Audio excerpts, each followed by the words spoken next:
So please get along. Mr Speaker, I also want to talk a little bit about the Brisbane City Council side of my electorate. We've been investing heavily in that area in infrastructure as well as sporting groups and local community groups. And I want to thank the hard-working people in those suburbs for what they do as well. The people down at the Brisbane Downs area of my electorate who are employing people, and the men at the men's shed that have been involved with my Green Army projects in the past, making different cutouts and things for that.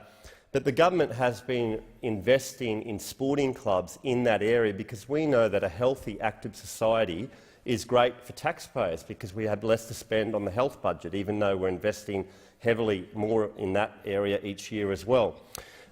Places like the Aspley Devils Rugby League Club, where we've installed a new water harvesting system. They were spending $20,000 a year on water, and now we're catching all the water off their roof thanks to the federal government, and we're investing there. We're investing in the Aspley Hornets AFL Club, and despite being in Queensland, they're the biggest junior AFL club in the country, where we've put in $540,000 to upgrade their fields, put in a new women's change room with disability access and a new coach's box. We've also got the Aspley Bowls Club, solar for their roof, and more recently a grant to ensure that shade covers are put over one of their greens. And I want to thank them for their contribution and fighting so hard for that at Aspley Bowls. We've seen Brackenridge Little Athletics with their new lighting, the Brackenridge Swim Club with a new change room and toilets that's about to be built. And I remember that club when I grew up in Brackenridge some 30 years ago. They've still got the same change room now, so I'm looking forward to seeing that. The Brackenridge Cricket Club with their new nets. We've also got the Bald Hills Memorial Hall, which was an iconic hall that was built after World War I and was heavily damaged by a fire. But this year on Anzac Day it was reopened after the federal government invested $165,000 there. And I want to thank the Memorial Committee for the great job that they do and fighting so hard there as well for that.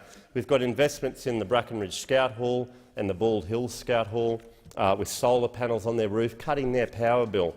And we've also got massive investment in infrastructure with $1 billion on the Gateway motorway, which will hopefully be finished at the end of this year. I know there's a lot of work to do, but should be finished. In this year's budget, we've seen $390 million in rail for Sunshine Coast Rail to help the people in North Lakes and so forth to get more people heading to Brisbane off the freight line and onto passenger rail.